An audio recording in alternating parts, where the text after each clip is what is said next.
Hello, my name is Pamela. I'm a developer advocate at JetBrains. Welcome to my talk, Kotlin Multiplatform Mobile for Skeptics. Now, you're probably wondering, what is a Kotlin talk doing at a Java conference, and what is a mobile talk doing at a predominantly back-end-ish conference? It's a very good question. I'm not sure myself.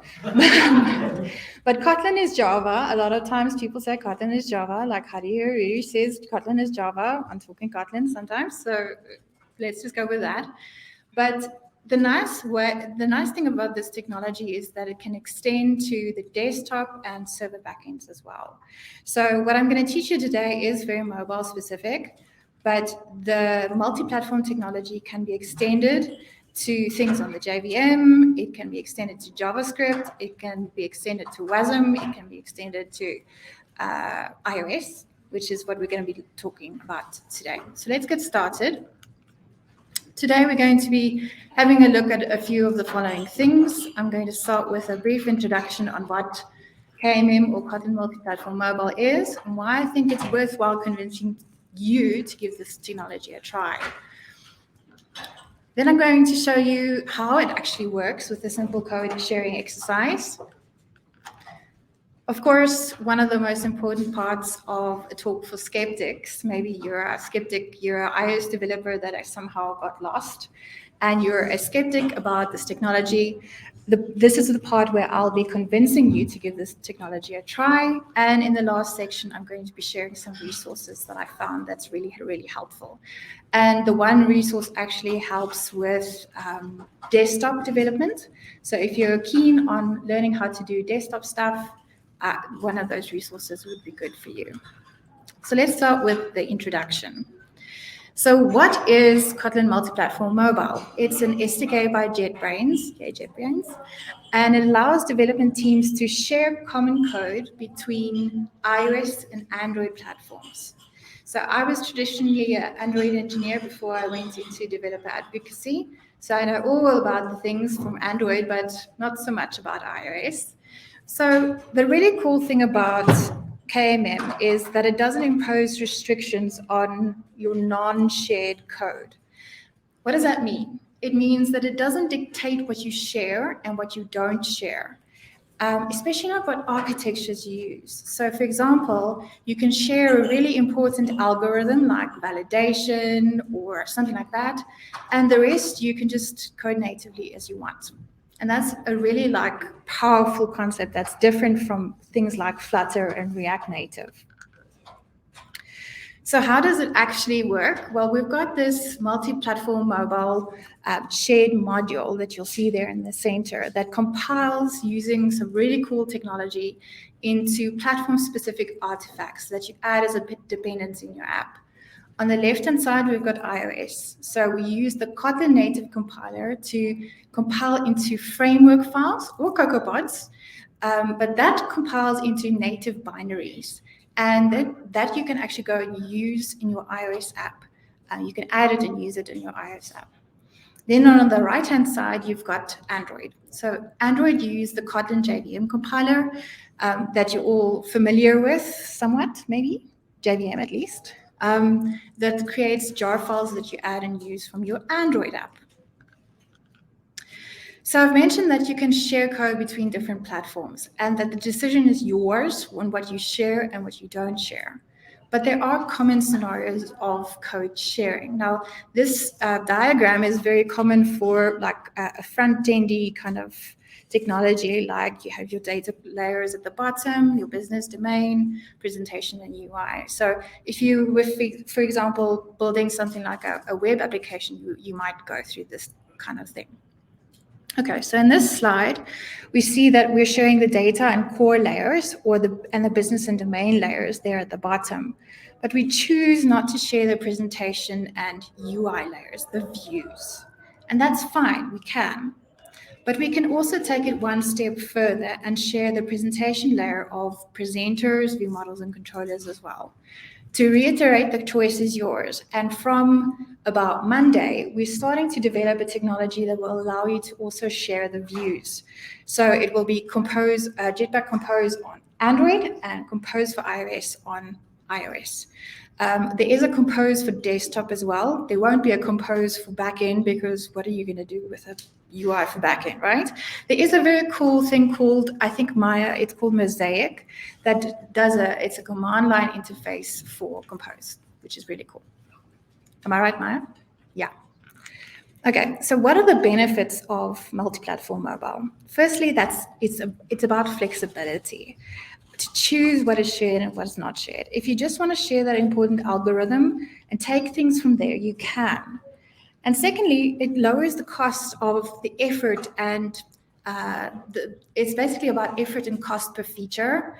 So if your team doesn't have to duplicate the effort on iOS and Android to ensure that it works correctly on both platforms, and this is going to drive down your development costs and your testing costs as well. So, and lastly, your shared code ensures that consistency amongst platforms. So I've seen it so many times that Android and iOS developers have a slightly different understanding of what's happening on their platforms. Like, for example, you have this feature, and this happens the same with web. Like, you have a feature that you want to develop on Android, iOS, and web. And they have a slightly different understanding of what they want to be done on of what actually this feature means and how I actually encode it on my platform. And this results in slightly nuanced implementation differences. I'd like to give you a real-world example of where I found this problem and where multi-platform mobile would have been a perfect solution for this. So I was working at a fintech institution a couple of jobs ago, and I was working on the onboarding team. So when we onboarded a customer, we needed to get a bunch of information and documentation that helped us to sort of figure the customer into our financial system, and it was based on their country. So each country had its own rules, and we supported different countries. And so if we weren't really, really careful, we're going to encode that business logic incorrectly on or differently on both platforms. So we really had to push very hard into our product managers documentation and manual testing. That's really gross, but that's what we had to do. In retrospect, something like either server-driven UI, but that also constrains you can't go offline, server-driven UI, or something like multi-platform mobile would have been a perfect use case for sharing that business logic across platforms. So next, let's see how it works practically. Note, I'm not going to do a live coding session, not because I'm scared, but because of the time it takes to download both Android dependencies and platform dependencies. So the Android SDKs and also all the goodies that goes together with KMM. And I'm sure you don't want to sit here for like 11 plus minutes and sit and watch downloads happen. So let's not go there today. Let's just look at slides. So these are the tools that you're going to need to share code with KMM on Android and iOS. You're going to need Android Studio, which you can get for free with the Kotlin Multiplatform Mobile plugin that just went into beta that you get from the marketplace on Android Studio or IntelliJ. You can also use it with IntelliJ if you like it. You also need the Java development kit. So there is Java in this after all. And you also need Xcode. Please don't boo. Please don't boo.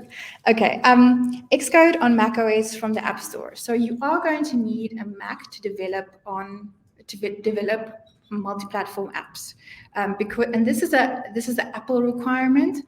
And it's also like a way to get a really cool machine from your boss.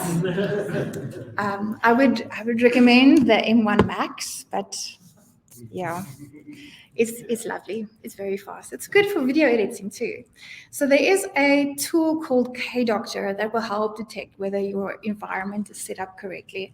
It's really cool. I struggled with setting up my environment for a while because we didn't really cater yet for M1s.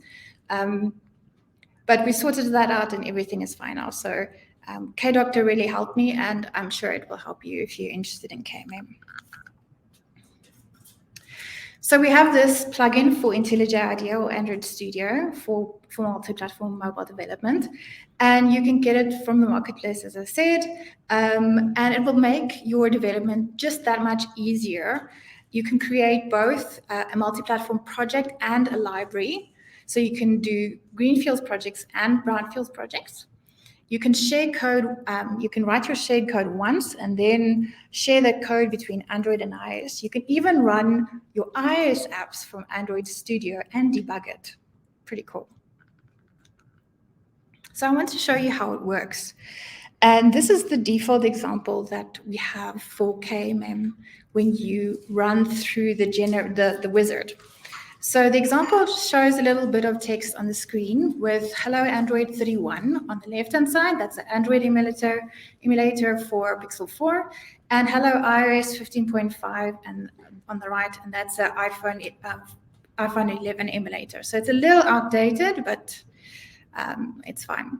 So 31 is the SDK, the software development kit version of the Pixel emulator, and iOS 15 is the iOS version of the iPhone 11 emulator. So it's device-specific information.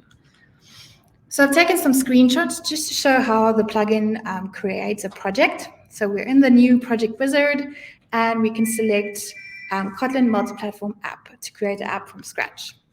And then we have our plugin that asks a whole bunch of information. I'm not really sure if you can see that well, but the most important really is this minimum SDK, which tells you, well, obviously the name as well, you have a nice funky name for it, but the minimum SDK tells you what, firstly, the percentage of people that will be supported by this device, by this application, and you see it's pretty high there, but it's also like the software development kit on Android that you're supporting, at least the minimum. So the next thing that we can do is that we can configure our project that consists of Android and iOS, and we also have our shared module, so we can define the names that we're going to give there. In the screen, we also decide how we're going to distribute shared code to Xcode. We can easily go the easy route or the hard route. So regular framework files is the easy way, and CocoaPods is the hard way. But why do you want to use CocoaPods? Because that's how you're going to do it in production. Okay. Maya, can I have some water, please? Give water, please. Thanks. Once the plugin has done its magic, so it's generating, and then, as I mentioned, it takes some time, so it's not entirely magical. This is what the project structure will look like. We've got our Android app over there. That is our actual Android app. Figure that. We've got an iOS app, which is the iOS app. So when you open it in Xcode, that's where you're going to go looking for it. And we've got this shared module. I think 3 people are bringing me water now. Thanks. Thank you.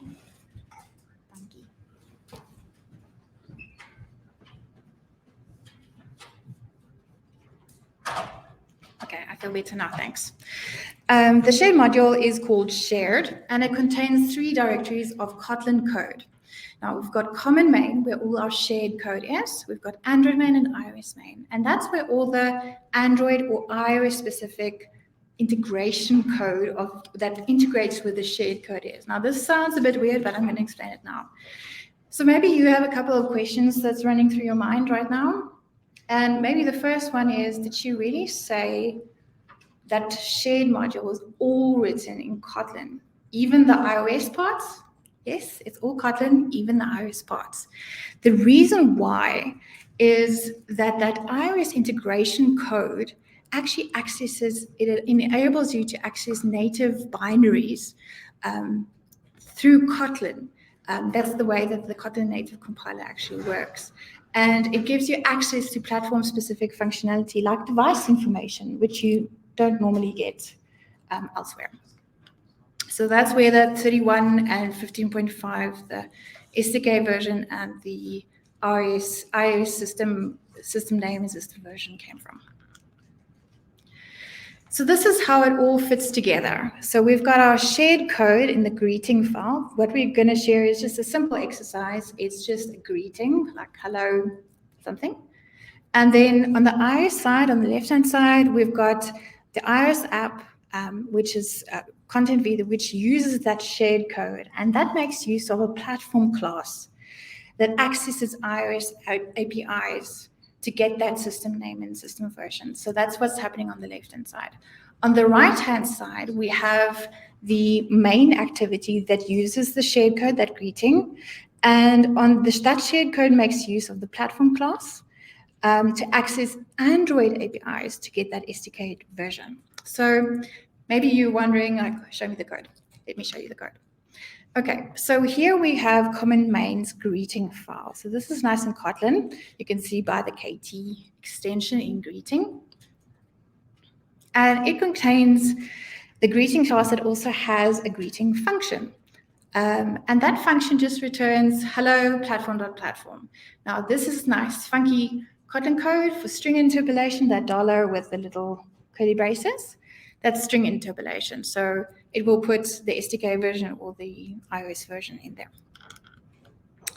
Next, we have common main's platform class. Now, remember, that's where all our shared code is, but we're defining a class called platform, and inside it, it also has a property called platform. That's where we're going to store our platform stuff. But something really important to notice here is the keyword expect in the class definition. It's a new keyword in Kotlin. We can do that because it's our language, right? JetBrains is the writer of Kotlin, so we can define new keywords as we want. And it tells us that the code that we're looking for is going to be found in the platform-specific integration code. So Android main and iOS main. Okay, let's have a look at Android main first. So we're looking at the corresponding class to that platform class in common main. We're looking at platform class in Android main. And it has a matching platform called platform. Okay, and we're assigning Android and then this long string interpolation that is basically the SDK version of the Android device that you're running on. But I want you to notice something else here that's quite interesting, is that it has quite a number of actual keyword, a proliferation of actual keywords. And that is basically telling us, it's also a new keyword in Kotlin, and it basically tells us that whenever you have this expect keyword, it matches this actual keywords so that they correspond to each other. And whenever you're looking for the actual platform implementation of what was happening in common main, here it is. Ta-da! Okay. This is now iOS main. So we're going to look at iOS main's corresponding class. It also has a platform property.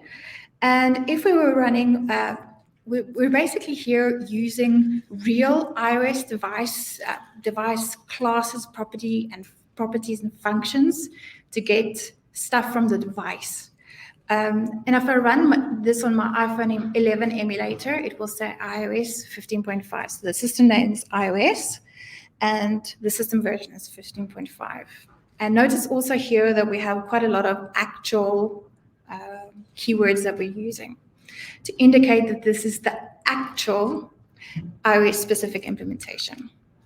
Okay, how does this get on the screen? Now, this is probably unfamiliar to you, but now is your chance to learn a little bit of Android. So this is our main activity, and activity is just something that you put, it's just a screen, basically, on Android. So when you launch your Android application, it's a screen that's called the activity. And for Android, we have things like text views, which are views that you put on the screen. And by setting the text, you can see that lower over here, you can see by setting that text property to greeting.greeting, we are invoking our shared code, and we're setting the text property of the text view to hello Android 31 or something like that. So this is the old view system of Android.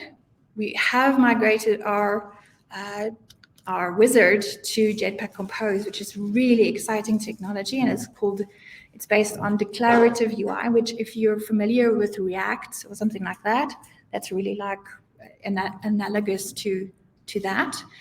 Something in the iOS world that's similar to that is SwiftUI. But I want you to notice something. It's really easy to call that shared Kotlin code from our Android app and display it on the screen. But the question is it going to be as easy on iOS? Maybe, maybe not. Okay, this is iOS. So another chance to learn something new. So this is Swift code. So iOS develops either an Objective-C or Swift. And we define our application like this. So this is called SwiftUI, and it's also a declarative framework. Maya is going to be talking tomorrow about declarative programming, and that will be your chance to understand exactly what that means. I hope that you attend her session. She's an excellent speaker and also my best friend, so please attend. So let's drill down into, so we have our iOS app, and then we also have some other stuff inside of it, and including this content view. But the content view is where we're actually going to have our screen stuff inside. So let's drill down into that. And this is content view. So we're defining a constant in Swift called greet. Okay, so constant in Swift is used with the let keyword. So we're defining this constant and we're assigning the value greeting.greeting to it. And then we have a view, a body view, and we just have a text element, which we take that constant and we plonk it inside that text element. So the question that I posed to you in the previous slide is it as easy calling Kotlin code from Swift as it is calling Kotlin code from Kotlin code?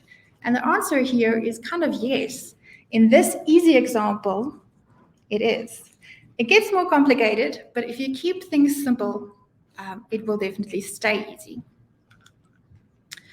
So to run our apps, we have these configurations called Android app and iOS app configurations on Android Studio that you can use to run the Android emulator and the iOS emulator. And see on the left-hand side, hello Android 31 and hello iOS 15.5 on the iPhone 11 emulator. And that's how KMM works. So what did we just do? We created some shared code. That was the greeting, hello platform. We used the shared code in Android and iOS. That was the main activity and the content view class, structures, the content view Swift stuff, and the main activity Android stuff. And then we used platform-specific functionality from that shared code, those platform classes. That's really powerful.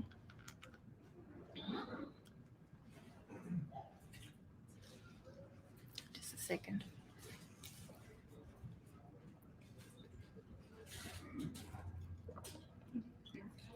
I'm going to not balance this.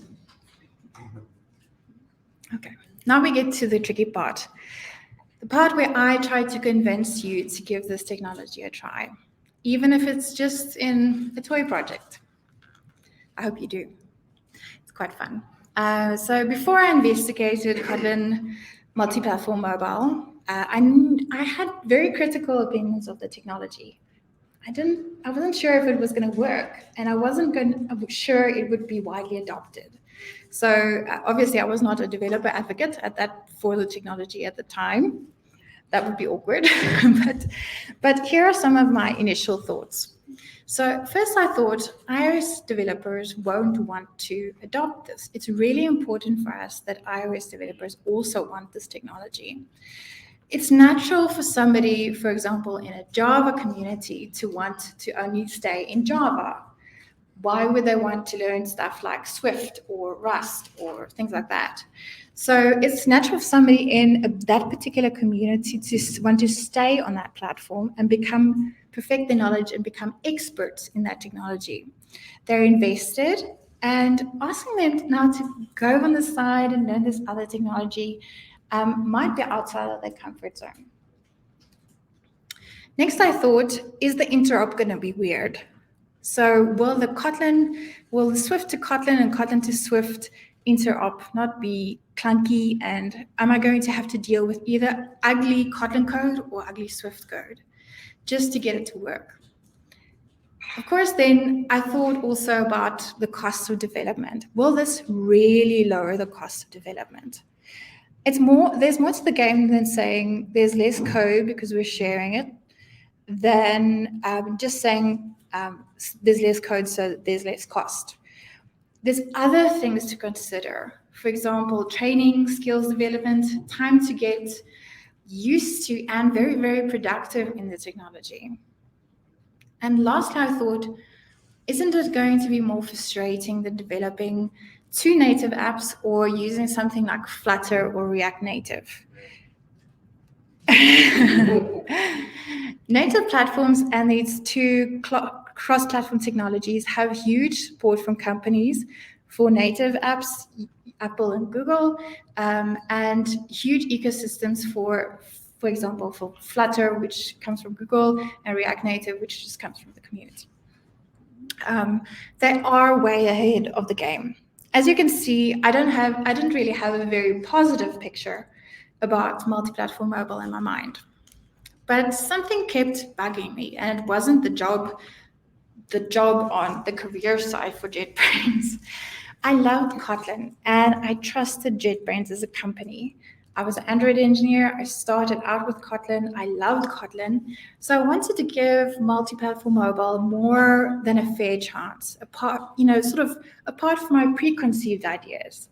So I went through a whole bunch of information and resources, and I'll share a link to all those resources at the end of my presentation with you. So I started with some light-hearted watching and reading, and I watched a few short tutorials that you can find on our JetBrains Kotlin YouTube channel, and they demonstrate how to get your environment set up and how to do a few easy apps. Then I had a look at who was using multi-platform mobile on the use case site for Kotlin multi-platform mobile. Big names: Netflix, Philips, VMware. Yes, Cornel, VMware. Nice. Okay, next I saw a tweet by my former colleague, Malcolm Kawenda. Now, Malcolm is an iOS engineer at Luno, and he also investigated the tech and wrote this hot tech article about it. And finally, I watched the Talking Kotlin. I don't know if you're familiar with that podcast is, but it's basically just talking about cool stuff we're doing with Kotlin, with Hadi Hariri and Sebastian Eigner. And the topic for that podcast was why iOS developers at Todoist, the To-Do app that maybe you've used before, actively pursued using multi-platform mobile on their app. And I started seeing the potential in this technology. People were using it, they had a good experience with it, and they were getting excited about it. And so I decided, okay, let me do a deeper investigation with some books. I don't know if you guys are book people. I'm definitely a book person. I like the smell of books. I like the way it feels. I like collecting them. It's a little nerdy, but anyway. So I had these 2 books, Simplifying Application Development with KMM by Robert McGee. And the one that I would really recommend, especially if you want to go into desktop application, is Kotlin Multiplatform Tutorials by the Ray Wenderlich team. They're a little expensive, the Ray Wenderlich team books, but they are excellent. Maybe work will pay for it, and then who cares? So this gave me a really solid foundation on how the application works, how that technology works. But since I'm giving this talk, and since awkwardly I'm a developer advocate for this technology, something must have changed my mind.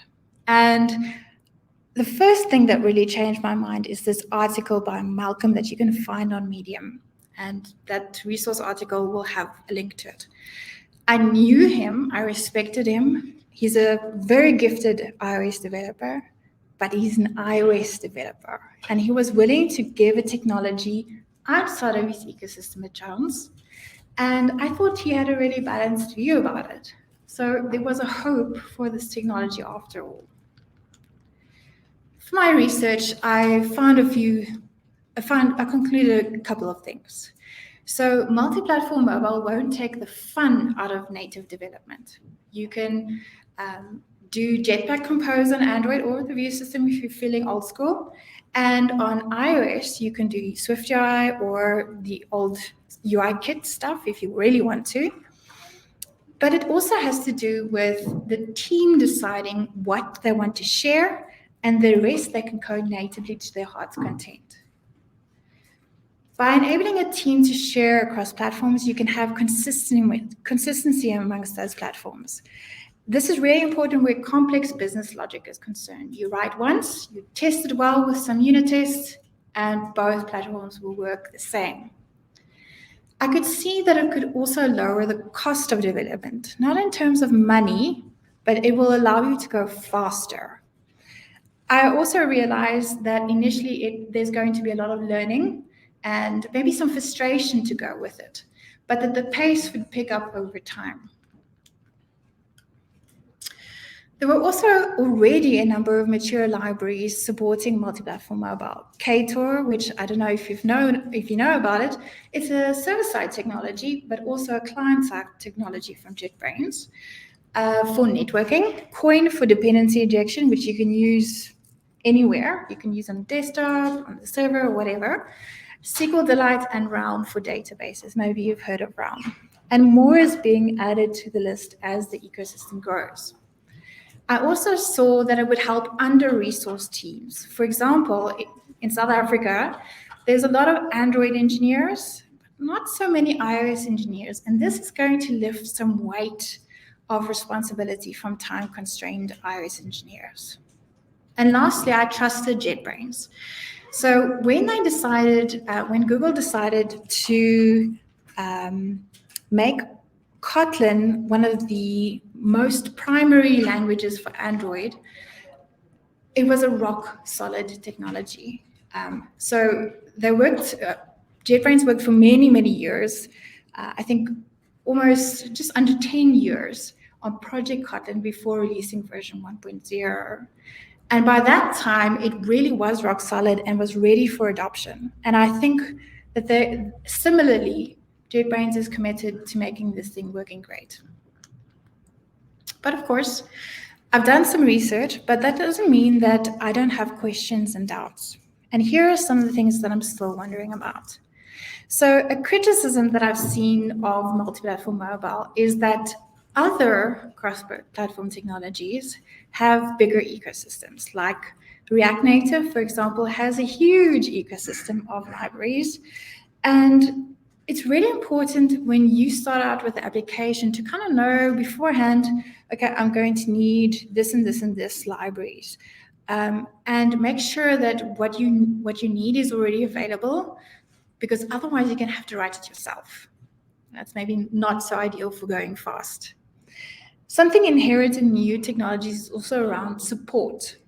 So documentation, tutorials, books, code samples, and there must also be a thriving community around multi-platform mobile. So what I've seen, so JetBrains has a lot of resources, and they're kept up to date pretty much, and from the JetBrains side. But sometimes you find code samples from the community that are a little old and a little weird. So you have to be careful where you go for answers. But I don't know if you know about Kotlin Lang. It's a Slack workspace where JetBrainers and Kotlin enthusiasts from all over the world get together and talk about Kotlin and ask and answer questions. So if you're looking for an answer about Kotlin, that's where you should go. It's free to register. You just go to kotlinlang.org, find the Slack workspace and register and just ask questions. There's a beginner channel as well. My last point has to do with my lack of experience on the iOS platform. I was an Android engineer, and I am learning Swift and iOS sort of on the side, and I have no idea what a professional iOS engineer will feel like coding with multi-platform mobile. Will they be okay coding in either IntelliJ IDEA or Android Studio and then using something like Gradle? Or are they going to get frustrated if there's no Android engineers to help them? But I also wanted to do due diligence, and hear what others had to say so I could have more of a balanced view about what I was saying. So I went to the source of all truth and all opinions, Twitter. And this was my tweet. Hey, mobile dev Twitter, have you used Kotlin Multiplatform Mobile before? What convinced you to give it a try? What convinced you that it's to use it in more than just a Play app? And it certainly sparked a very interesting debate.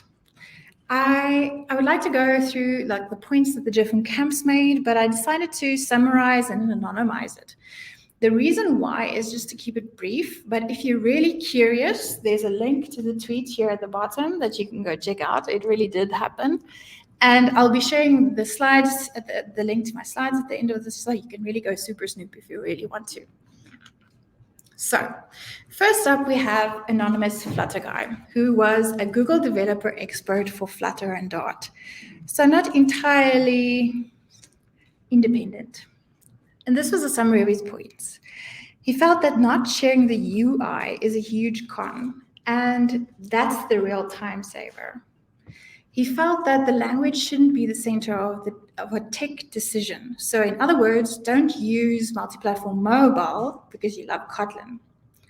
He also said, rightly so, that the resources behind multi-platform mobile can never match the resources Google puts into Flutter.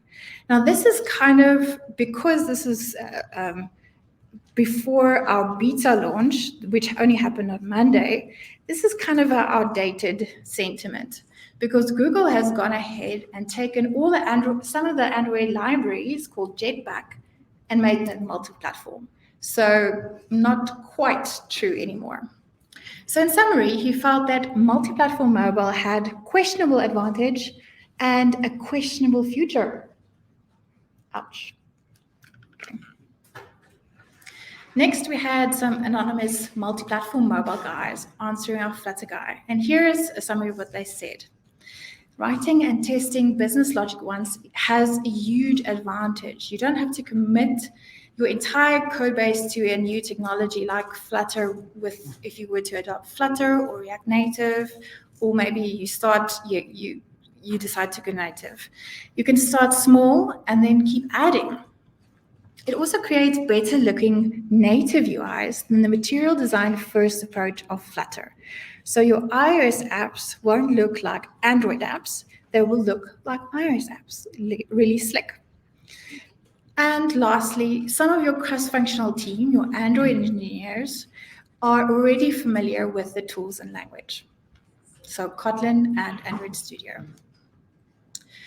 And lastly, we had an anonymous, why is that word so hard? A Googler that decided to round it off the discussion quite nicely. And this is what he said. The language it isn't enough to make a tech decision, but that KMM is different from other cross-platform technologies in that it works with native libraries. So React Native works like you have to create these plugins, and you can use from your app, you use the plugins, and from the plugins, you use the native stuff. But we work directly with the native library so that you don't have to wait for the plugins. And the adoption is also not all or nothing. It's a spectrum based on use case and the needs of the team. So this was a summary of our discussion. It was an interesting debate, and I wish that there was like a really snarky iOS person that could have contributed, but I want to remind you of my favorite iOS engineer, Malcolm, that had this post about KMM, which I'll share the post to at the end of my presentation. I think you'll find it really insightful what he has to say. And with that, we're near the end of my talk. I hope that I sparked maybe an interest in you to investigate Kotlin Multiplatform Mobile. Maybe just beyond giving it a thumbs up and thumbs down, I hope maybe you think, maybe I should write my own app. I have an app idea. Maybe I should write my own app with KMM. It's a technology with huge potential, and I hope that I've convinced you not to just dismiss it outright. If you want to look at my slides again, you can. The bit.ly is basically just KMM Skeptics slides. And similarly, the resource article is KMM Skeptics Resources. It basically adds where I found all my information plus my opinion so that you can decide where you want to spend your time the best. And with that, thank you. Stay in touch. Have a look at my blog. There it is. And if you are really interested in Kotlin, accessibility, or Android, stickers. Yeah, cool. Any questions? Do we have time for questions? Yes. So I saw a feature where you could choose between Apple and iOS. Does that mean in the future we'll be able to run an iOS emulator inside Android Studio? So the question was, can you run an iOS emulator inside Android Studio? The answer is no. You still have to use Xcode to run that emulator, but you can run via Android Studio or IntelliJ. The second question is, does JetBrains have a full course on KM? So we are developing, so we went into beta on Monday, and we have this series of webinars. I'll be doing the first webinar called Getting Started on with Kotlin Multiplatform Mobile on the 20th of October. There's also one about databases. There's one about getting your app on iOS, and there's also one on dependency injection. Check out those. They'll be happening for free on YouTube, basically. But there is a walkthrough course, and there's stuff on our Kotlin channel on YouTube, but there's no course. Any other questions?